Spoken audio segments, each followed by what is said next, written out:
Welcome back to yet another episode of your Re-Educated podcast. We are alive and well. I'm really excited for today's conversation. Today we're speaking with Barbara Rosenwein. She is a world-renowned historian and one of the founding figures of the history of emotions as a scholarly discipline. With a focus on medieval history, she has radically reshaped how scholars understand the emotional lives of past societies.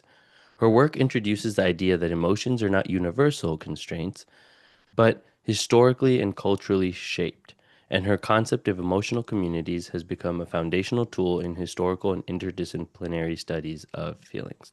Over the past 10 years, her work has expanded all the way from the Middle Ages. In Generations of Feelings in 2016, she explored the many emotional communities of the period between 600 to 1700. Then she turned to a global history of anger, and most recently to the feelings and experiences of old age in Winter Dreams, a historical guide to old age. In the course of writing these books, she has added to and modified her ideas about emotional communities. I'm really excited for today. How are you doing? I'm fine, and thank you so much for having me. Yeah, I mean, emotions are so fascinating, and I think it's interesting because for most of my life, I think I would shun whatever experience of emotion I had. And I was like, all right, you're not supposed to feel these things. These are not things you're supposed to be feeling. Try to take it out in a different way. And I think it's only been as of late, as I've been reading some novels and I've been watching some movies, that I've been having what feeling emotions look like even modeled. And so it's been a new phase in my life where I feel like feeling my emotions rather than crucifying them has been something that's been more regular. So I'm very excited for just to learn more about emotions, especially historically. And so, I mean, first, I'd love to know a little bit more about you. How did you find yourself fascinated and interested by emotions? Thanks for that question. Actually, I've always been the sort of student who wants to know why. Why do people do things that they do? Um, my first project was with medieval monks. They prayed almost all day. Why would they do that? What motivated them to do that? And why were they so prestigious to others while they were doing that? I asked myself, why? And the question did lead eventually to the topic of feelings, experiences. How does it feel to pray for a whole day? How does it feel to support people who do such things? Where is the pleasure? Where is the pain? Where is the pleasure in the pain and the pain in the pleasure? And so I started to look at what had been done so far in the history of emotions because the monks I had been starting with belonged to the 10th and 11th centuries, hardly our own era. And it was not possible to believe that our emotions today were exactly theirs. So many different cultural assumptions belonged to their world that it made no sense to just impose our emotions, especially since our emotions are dominated by English words. And I wasn't dealing with anything in English. Nobody was speaking English. Well, there was Old English, but that didn't sound or have much to do with the modern English. Uh, my sources were basically in Latin. And so I began to think about how to elaborate a methodology to deal with emotions of the past. And that was not very easy because most emotions researchers are quite presentist.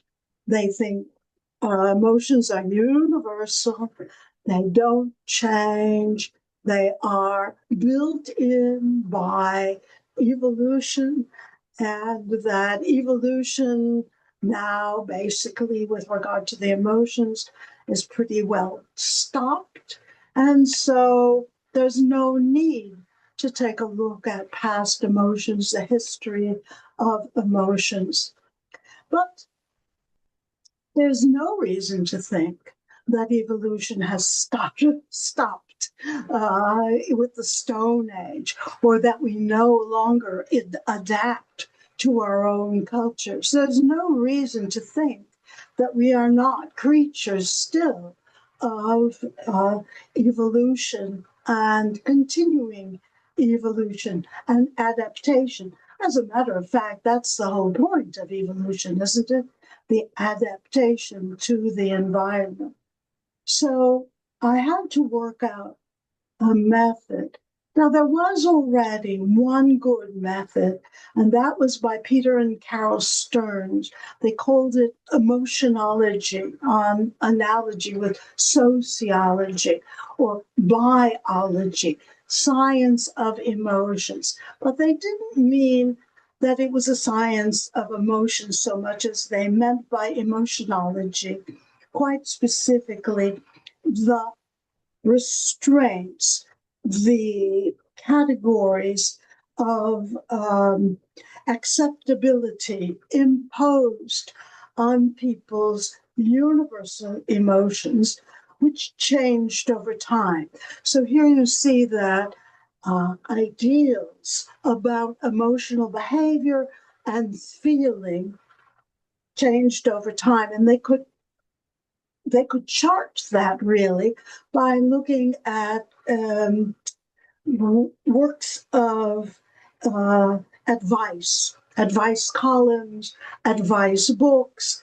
Take a look today in your bookstore, if there is one around, and you will see a whole section on handbooks for behavior, uh, for courtesy, for how to bring up baby, how well all these standards imply emotional standards as well.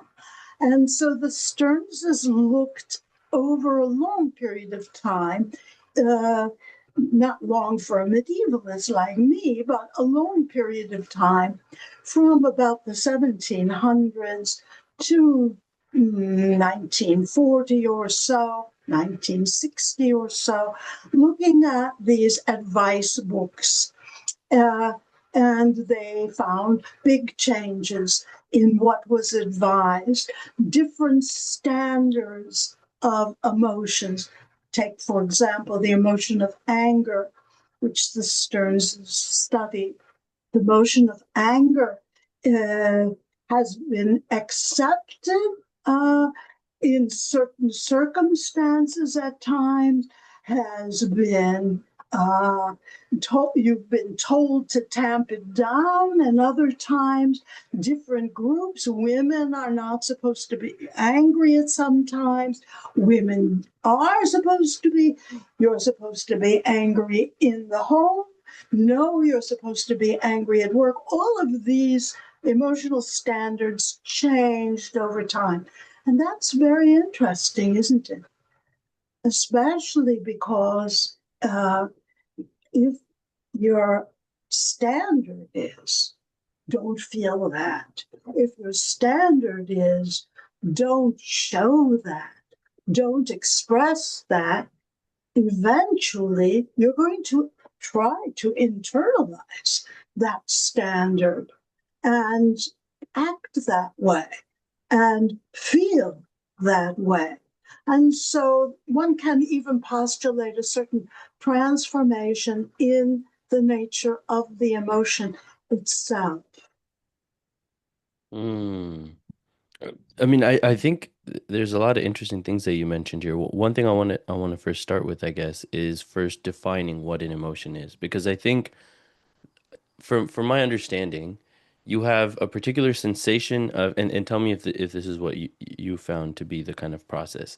So let's say I experience something in the world, and immediately my body produces these sensations. I feel a hunger in my stomach, or I feel my palms getting sweaty, whatever. And then my mind then understands those senses, the whatever reaction I just created, and then for me to be able to communicate or understand it, I place my language or whatever word that I know to that experience, and then I'm able to understand it myself and communicate it to others. So sadness or anger is more just a response to a sensation rather than something itself. And so when you use emotion, what does that mean?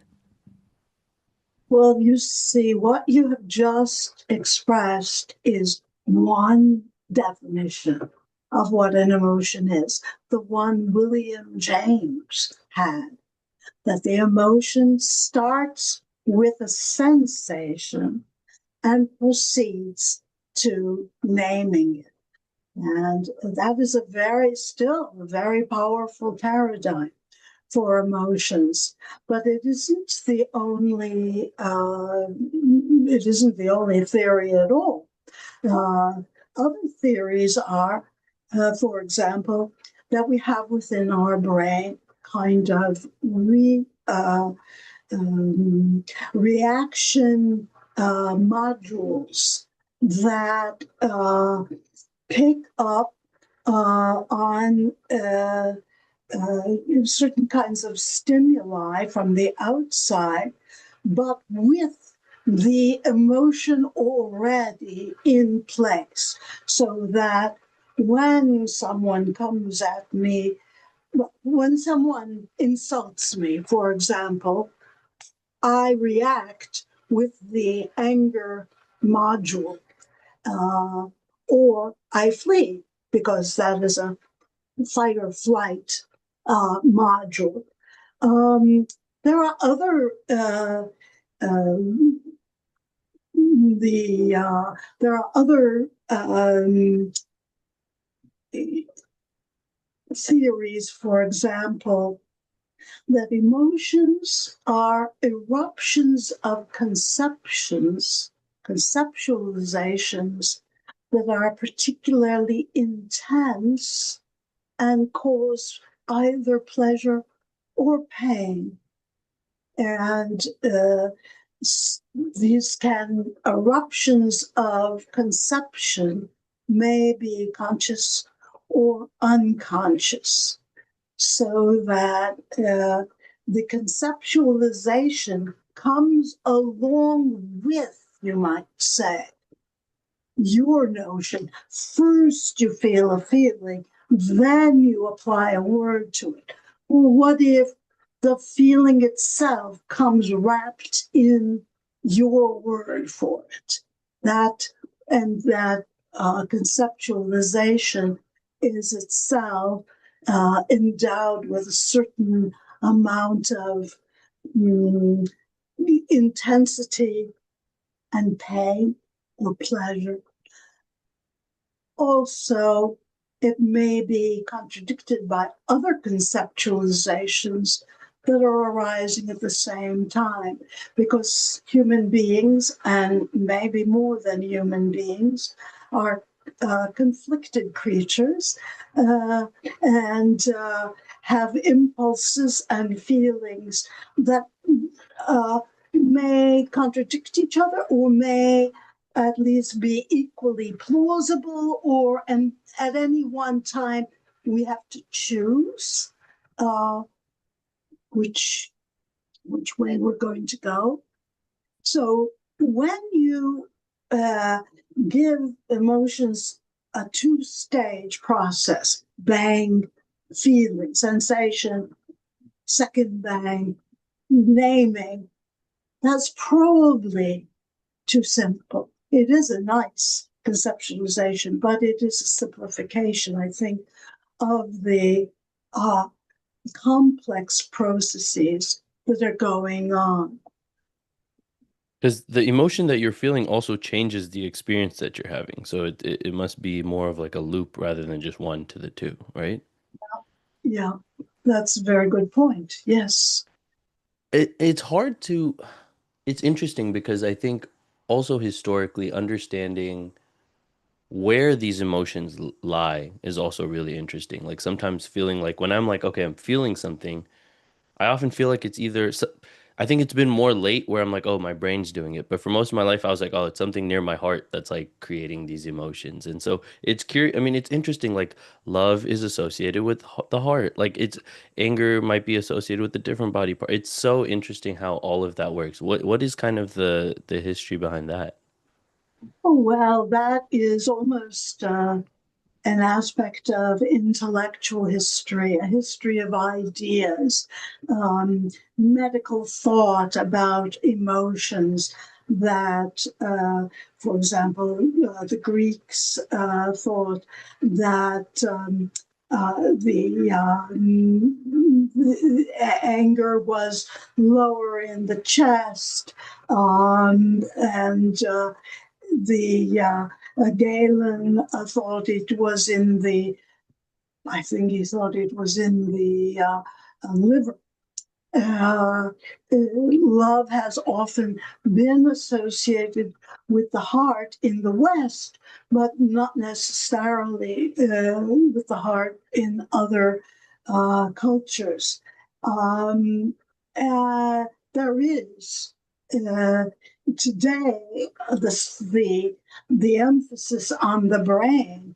Uh, but in fact, the whole body is involved in producing emotions. And I think that that's important that although the I use the word conceptualization, which sounds like it's fully brain oriented.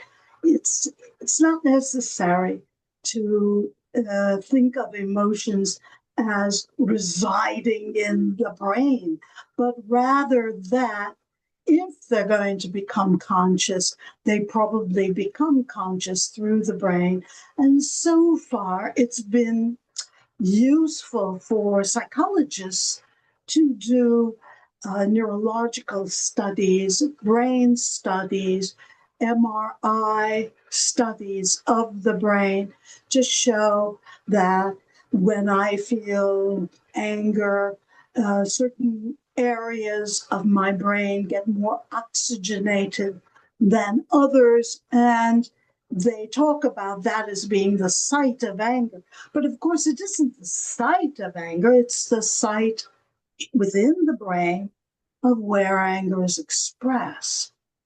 That's different. Can you And expand on that difference? yeah, sure. When I say to you, I'm angry, and I look at you with a fearful look, is my anger on my face? Some psychologists would say, yes, it is on my face. It's expressed on my face. It is on my face. Emotions are on the face. A neuropsychologist would say emotions are in the brain. When I do an fMRI of your brain, certain areas get more oxygenated than others. I can color those in, which is what I have to do in order to show which areas are more oxygenated, are more active. And I'll say that's where the anger is, right? The anger is expressed in the brain. The face is a secondary uh, issue.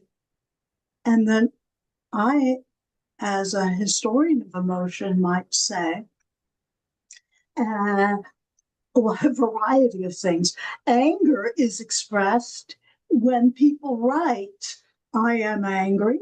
It's expressed in words, not on the face, not in oxygen, but by words like anger or ira in Latin.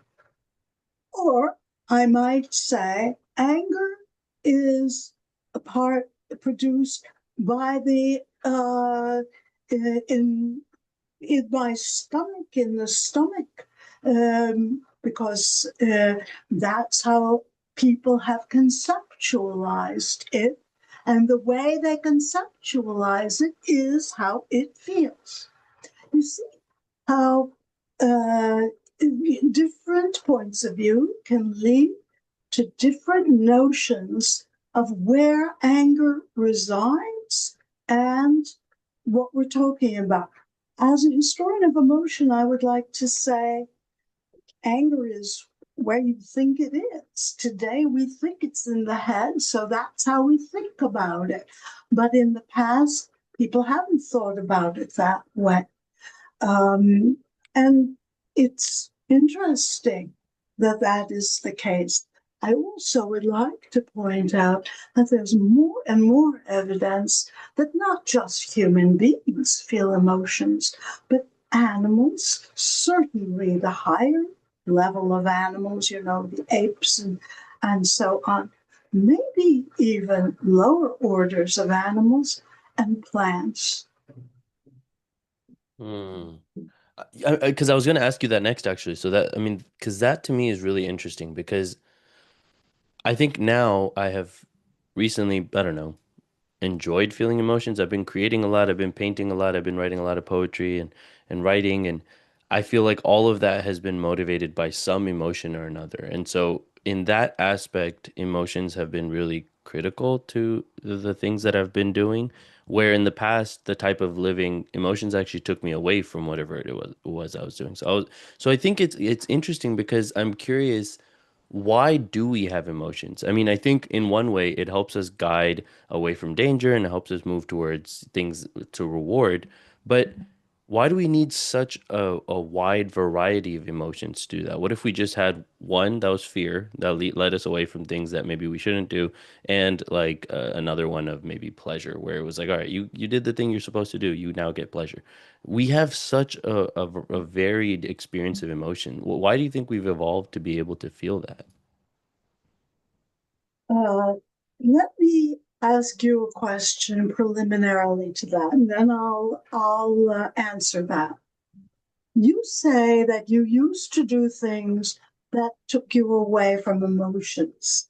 Give me an example of a non-emotional activity that you did that you think had nothing to do with emotions. I guess what I was trying to say is I feel like some forms of creativity, like writing poetry, for example, channels the feeling that you are like whatever it is that you're feeling, and it channels it into it. The example I would maybe think of is like more routine things, like things you don't really care about, you're apathetic to. And so when you're doing something like that, if I'm feeling like sadness or if I'm feeling and I'm not able to actually channel whatever it is I'm feeling through like the work that I'm doing or the labor that I'm doing, then like feeling that actually makes it harder for me to focus on what I need to be doing. And so in that sense, the emotion, let's say something else happens to you outside of your work. In a situation like that, your emotion can't actually be channeled in the same way, I think, than if you are able to actually channel that through your art or your what. Well, I think you're very dependent on English words like sadness and anger and talking about channeling it, because I think that you probably have a whole bunch of emotions at the same time.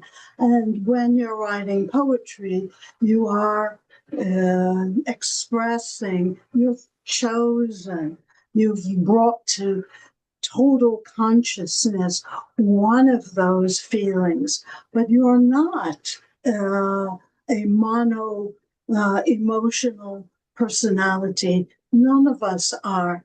We have all kinds of potential for all kinds of different feelings at the same time with the same circumstances. So, when you're feeling like you're doing something routine, I'll bet that your mind is busy with all kinds of thoughts. For example, if I'm scrubbing the floor, am I thinking about scrubbing the floor? Probably I'm thinking about many other things I wish I were doing better than that, things that I am worried about. So I think that even the times when you are doing something that seems non-emotional, there probably are. You have to test this in yourself. probably are feelings going on with you, within you, that you choose not to raise to total consciousness, but are there nonetheless. Mm, Now, why do we have all these feelings? Because we live and have always lived, and all animals and even plants live in extraordinarily complex environments that require a lot more than aggression or regression, but rather a whole variety of openings up, closings off, moving here, moving there. Uh, and we, uh, in order to respond most appropriately, we need all the tools we can have, maybe even new ones, and there are possibilities of new emotions arising in different circumstances. So I don't think that the question is why are there so many, really, but why have psychologists decided that there are six basic emotions, and these are called anger, happiness, sadness, disgust, and so on, rather than allowing us to see the multitude of feelings and modes of expression that we have at our disposal and that we have had in the past within our own histories, within our languages, and so on. So would you say that the number of ways to describe particular emotions has reduced? Yes, definitely. It has been reduced very radically by the notion of psychologists, experimental psychologists, so they got to have something to work with, right? I mean that if they want to look at emotions, they have to have an emotion to look at. Emotional is a possibility. And there are some psychologists who are trying to work on that, who are looking at what uh, they uh, they have two axes, as it were, and they are trying to plot feelings along those axes of intensity, pleasure, and pain, and plotting these feelings without giving them the names that we give them in English. I I think since your background is from India, you probably have a whole vocabulary non-English. Is that true? To draw upon to describe your feelings, Yeah. or I mean, yeah, yeah. And I think it's interesting because it also impacts the way you relate and connect to others because there's a whole other dynamic because of the language. Especially, for example, I think one of the easiest ones to say is there's a word for it, but you speak differently to those older than you and you speak differently to those younger than you. And that immediately just from the way you talk makes a different connection that is really age dependent that like causes this form of another level of intimacy that's like hidden in the language. And there's many things like that. Like there's a lot of really nice colloquial words that you can kind of attach to the words that you're saying themselves to show endearment. So it doesn't just end up as like a bro or hey brother, like at the end of one or few sentences. It comes out in every sentence, which causes you to feel more connected. And those are few, and I don't even speak that fluently, but just from the little that I do, I've experienced those differences linguistically.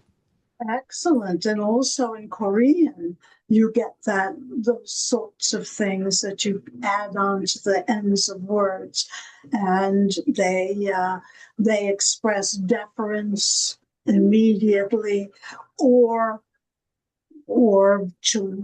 children are something quite different, but especially words that express deference to elders this is very, very important. Also, behaviors. And I think we can get off to some extent the notion. that emotions are expressed in words, because there are some historians of emotion in particular who maintain, and I think that they are absolutely on the right track, that emotions are expressed through habitual practices, that they are generated by certain kinds of practices. So that if I have a practice of bowing to my elders, uh, it induces in me a certain form of humility that I wouldn't have if I didn't have that practice. I mean, I can name it as humility, but you don't even need to name it. Just the notion of bowing, of becoming a little bit smaller when you talk to an elder, for example. It's a very important way to express a feeling without even saying a word. I mean, you don't even need to add that uh, little, mamanji or babaji or whatever at the end of the word to mean deference and humility. So Mm. just gestures, if they're habitual, can express emotions. Where, I mean, I feel like I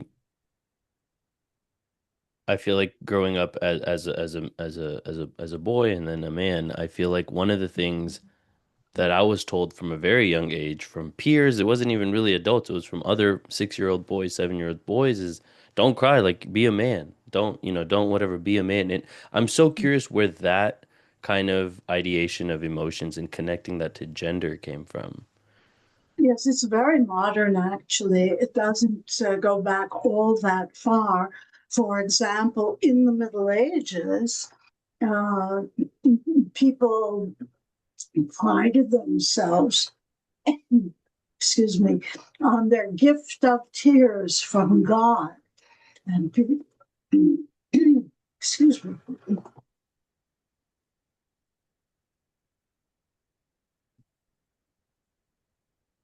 and people uh, uh, felt that tears, contrition, penance, all of these things went together and showed sincerity of heart in relation to religious feeling. So that uh, boys could certainly cry in such circumstances. The notion of non non weeping masculinity.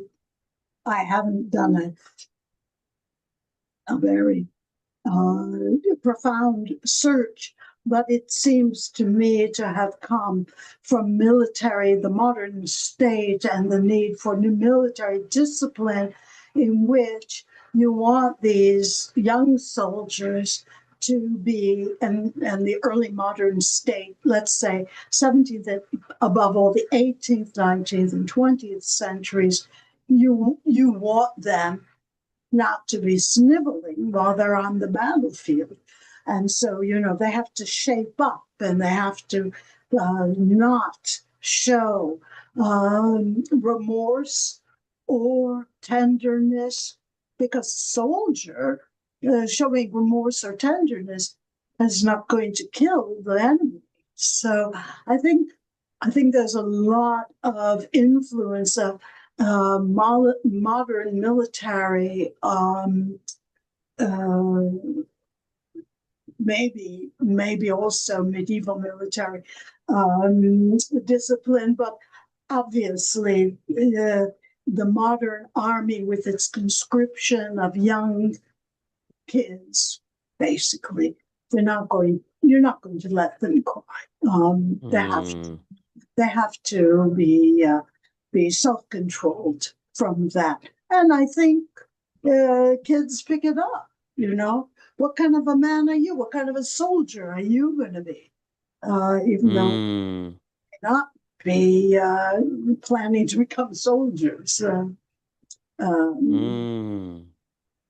I really liked what you said earlier of tears as a sign of a gift from God and sincerity of heart. I mean, it's such a, I mean, it's insane how much a small perspective shift like that. I mean, literally, I just had a friend yesterday crying and she was just like apologizing for crying, being like, I shouldn't be crying. That if you have that perspective shift of like, I am appreciative to be able to cry. I mean, yes. truly, to feel this strongly about anything that I Mhm. care deeply enough to be able to cry. I mean, that is you won. I mean, that's the most powerful thing in the world, and it's like all it takes is a few perspective shifts to maybe like allow for spaces where crying is normal, and it's not a sign of weakness. It's not a sign of it's none of those things, you know. And it's insane how much that particular there is a lot of I think even I'm in my 20s, I'm dating, and it's been even just so interesting seeing how reserved and closed off people are to just feeling emotions of like trust and safety. And it's like, no, I'm not allowed to feel this. I'm not, and it's, I mean, me to including me. And it's so, I wonder where all this, I think there's so much history and perhaps it is deeply connected to to these kind of military practices, but just this, as if emotions are something negative or bad, you know? Exactly. Well, there's a long inheritance within the West. Plato uh, was very, I wouldn't say exactly anti-emotion, but he saw emotions as getting in the way of the philosophical purposes of finding the truth, of finding virtue, of going up to the Empyrean world of ideas. Um, Aristotle is more down to earth, but then again, reading Aristotle, there's a contradiction here because reading Aristotle is very dry and seems very unemotional, even though Aristotle really thought emotions were extremely useful. Plato, who writes these dialogues, uh, actually seems to be more emotional, and you find a lot of emotions in Plato. But the doctrine, the ideology is anti emotion. That was picked up by the Christians in the West and persists until today. However, let me comment on your dating situation. There are a lot of good reasons today to be untrustful of other people. There's, we're not living in a happy time, in a time where there's a sense of community purpose and we can trust others. Very, very difficult. Trump is sending ICE against immigrants all over the United States. Uh, the who can he doesn't trust immigrants. Immigrants cannot trust him. Who can I trust? We we're living in a very difficult period of time with regard to trust. We don't really have uh, a coherent community, and that's sad. And that's really a community and an empathetic community. We're quite polarized. And I think that's one of the reasons why you're finding that it's so difficult to trust people and to show how you are feeling because perhaps something uh, it will turn against you. For Mm. example, you are recording me. How do I know I'm trusting? But how do I know that you're not going to manipulate what I'm saying with AI and produce in my tone of voice something that I don't say and don't need? It it's very possible. I Yeah, was I mean, yeah, go ahead. Yeah. No, I mean, it's just so interesting you say that because recently a guest actually just brought that up for the first time. I'd never heard that before, but he was like, I stopped doing videos for everything. He just never puts any video content online for that particular fear. And a Mhm. very valid one. While I was like, that was the first time I thought, I was like, I have thousands of hours of myself. I think I might at this point have because I run some other things. I have probably 1,000 hours of myself talking uh on the internet. And I was like, I never even considered how easy it would be for Yeah. somebody to make. There is so much data on just my voice, on my inflections, on I mean it's oh my God. I mean that's a whole new world that's gonna exist in a couple years and that is terrifying. And at Yes. the same time, I'm just like, I don't know. I have no idea what you're supposed to do about that. I don't either. I don't either, except just barrel through and Yeah, be honest, be as honest yeah, as possible. yeah, yeah. But I think, I want to talk about the concept of emotional communities because I think that is also going to be a really interesting piece of this conversation. So, what exactly is an emotional community? Well, the idea is that rather than study a whole society, which makes us generalize so fully about, you know, this is a fearful society or this is an angry society, but individuals within it don't necessarily feel the fear or the anger.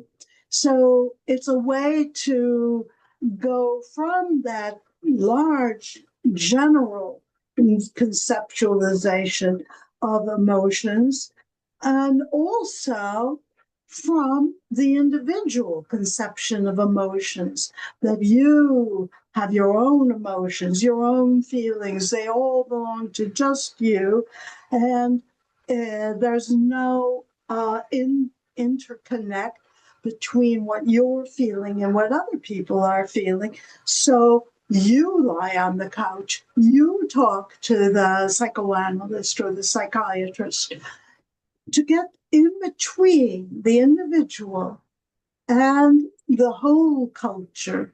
I like to think about people belonging to groups that have, in general, smaller groups, social groups that agree, uh, although they don't say consciously, do you believe, or anything like that, but that agree on the emotions that are important, the emotions that we don't want ourselves to feel, the emotions that the ways in which we want to express emotions, and we do express emotions, the emotions that come up a lot in our lives where we feel comfortable with one another, even if we have somewhat different political ideas or notions of family, or even if we're of different ages, that sort of thing. If we have a certain commonality, a certain baseline of feelings that we can rely on, then we belong to that emotional community. And for the historian, it is possible then to look at all the individuals, or at least some of the individuals within that social group, and see what they've written, what they've said, if they're artists, what they've painted or sculpted, if they're musicians, what they've produced in the way of music, and come up with the the the the nature of that emotional community. And then you can see within any larger culture that there are more than one emotional communities. Um, and to some extent, they don't interact. To some extent, they're competitive with one another. And also sometimes they come together and blend so that at some point You can say, this that we have new emotional communities here. There's no exact moment when we can say that, but we can see a process of transformation from one dominating emotional community to another. Just as historians have a uneasy time saying, okay, the Middle Ages ended 1400, that's when it ended, and the Renaissance began 1400. It's very hard to say that. No one woke up in 1400, Jan 1, 1400, and said, my God, the Middle Ages is over. I better put on Renaissance costume. It's just a matter of convenience uh, for historians to periodize. And so, too, emotional communities are transformed over time. They change over time. Some come to the fore, some recede, some are lost entirely. And that's history. That's interesting. And that gives us a perspective on our own time that allows us to say, doesn't have to be the way it is now. It wasn't this way in other times, and it needn't be this way. I can think through beyond the assumptions of my own era because I have this background in the history. Hmm. And so, can you give us a few examples of what the emotional communities we may be in would be like? That today, you mean, or Yeah, or as today? like today. Okay. Well, sure.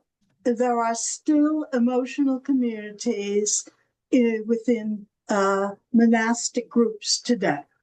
There are people who join monasteries or cloisters, nunneries, and who practice a certain kind of liturgy, sing certain kinds of psalms and, well, sing the psalms and other hymns, uh, agree about the importance of community. Okay, so that's one you can find monasteries today, nunneries today.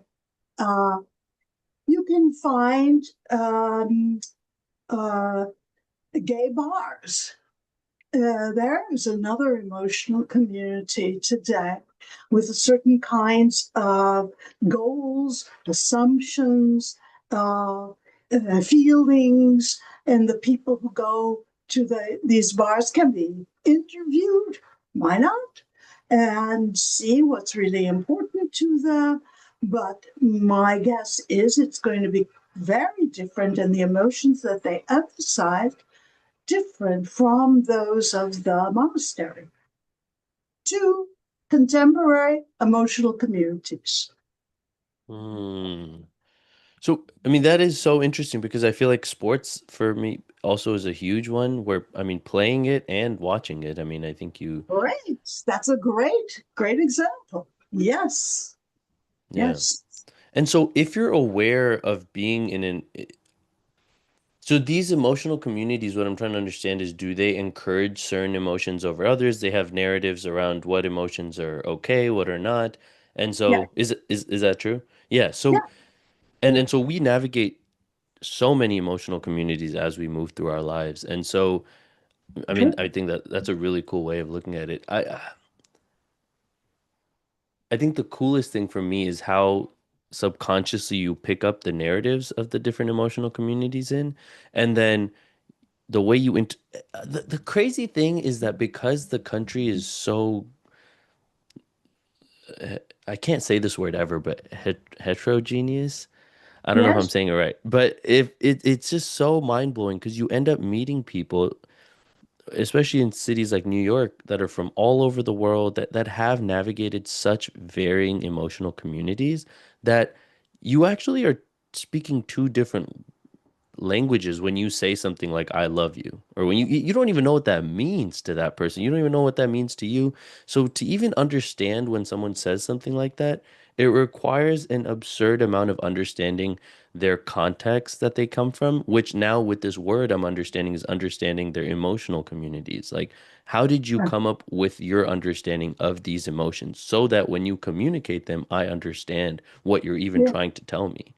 yeah, yeah. And it is always a disconnect between what I'm trying to tell you and what your understanding, because of course we have such different experiences and backgrounds and so on. But I do think, even though in our heterogeneous society we navigate between this emotional community and that one, we feel comfortable in only a few.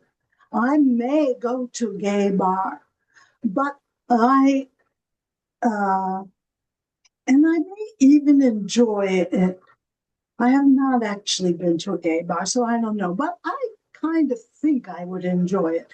But uh, I don't know that I would feel this is my emotional community. I mean, I've been married 100 years, and this is okay. That's I'm not. I like it, but it isn't mine. And I think anthropologists feel that way when they go to another culture. They love those other cultures. They love entering into those other cultures. They work hard to understand them. But, and even maybe they feel comfortable within them. But I don't know that they would say, yes, now I found my emotional community, and here is where I have my comfort zone. And I'm wondering about, I'm so interested in those, all those immigrants that you're talking about in New York.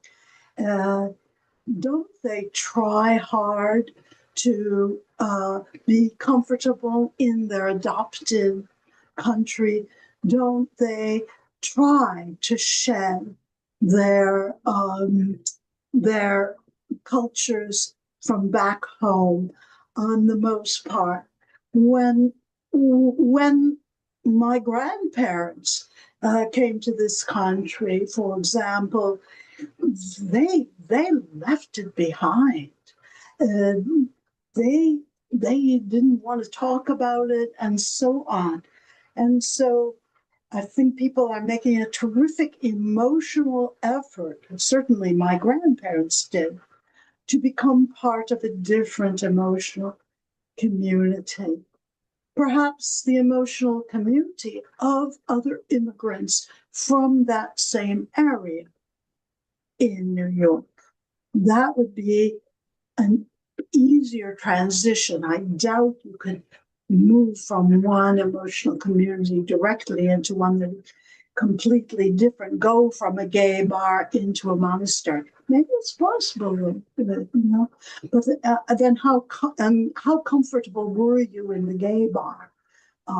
Probably a lot of you was feeling something is wrong here, that you would move. I don't know. I don't know, Mm, but this is worth uh, the research. There's so much to be done if you're thinking mm, in terms of emotional communities. So much, and since you're an educator and you're interested in what are the implications of this for teaching, which I think you are, yes. Uh, 100%.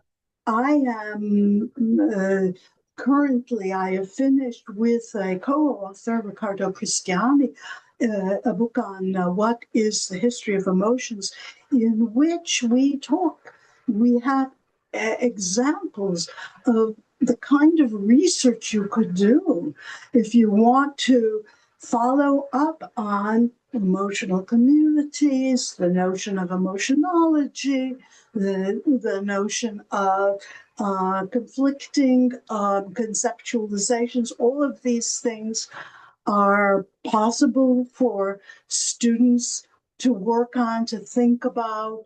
to apply to their own era, their own cultures, and so on. So our book is going to come out, I don't know, 2006, 26 maybe, 26. and it will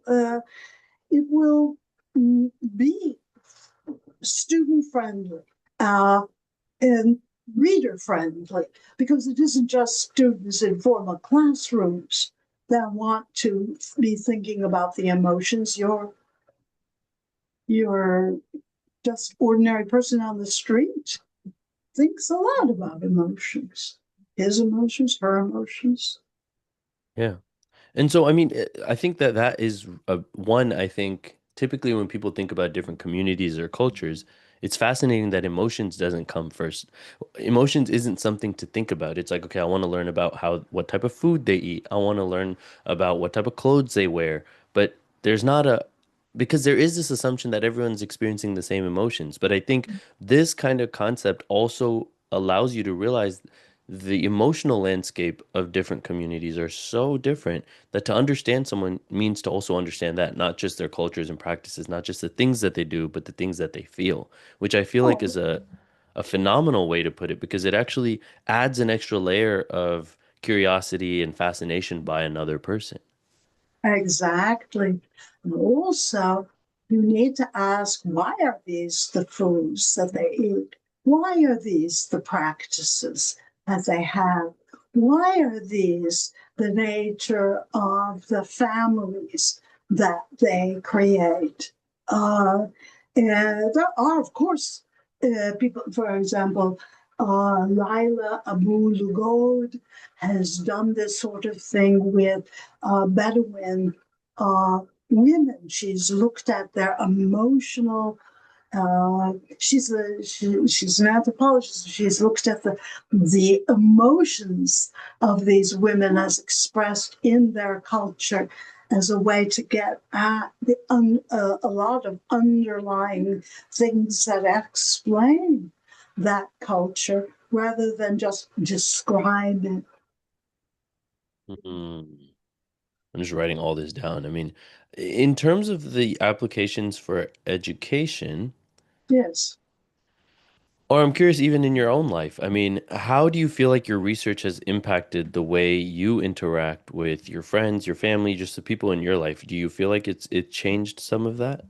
Yes, I feel like I'm in absolute opposition to Elon Musk when he says that the sin of Western civilization is empathy, because I think that looking at emotional communities has allowed me, I hope, to be more empathetic, to not feel what other people are feeling, for I can never do that.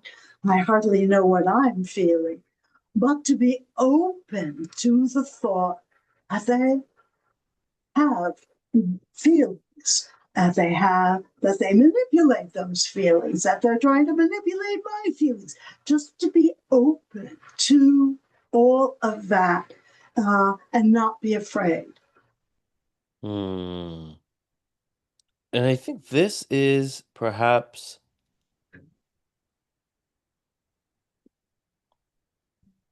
I don't know. I mean, there's just so much that can be done in this space. I think I went to this conference and I really liked something they did. They had this giant emotional wheel.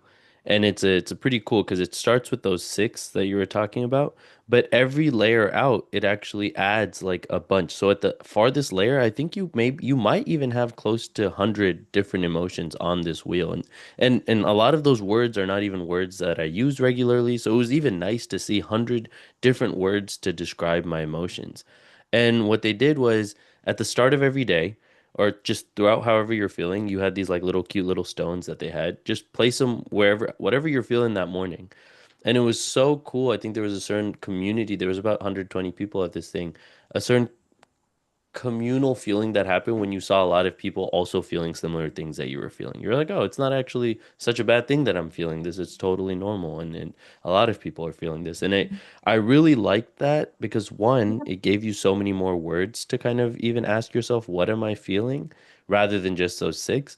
And then two, it made you realize a lot of us are actually feeling these things similarly. And no matter what you're going through, I think when you're able to actually say it out loud, you find a lot of other people who are going through the same thing. And I think it at least, at the very least, it reduces the isolation that can sometimes come from fear, from pain, from struggling, from anxiety, whatever. And I think to me, that is the part that I think talking about these things can solve. I mean, it allows you to create such a deeper connection and community with people rather than had you had to always present yourself as this very stoic individual. Oh, absolutely. Yeah. Yeah. Yeah. But I want to say thank you so much for this conversation. I mean, truly, this was a absolute pleasure, and I really enjoyed talking with you. Well, thank you so much for having me. It's been fun and I enjoy talking to you. Thank you. Yeah. And I want to say thank you all for listening. I hope you enjoyed this conversation. Season 10 is having so many amazing conversations about feelings, passion, meaning, awe. And so I hope you're enjoying. And as per usual, stay re educated.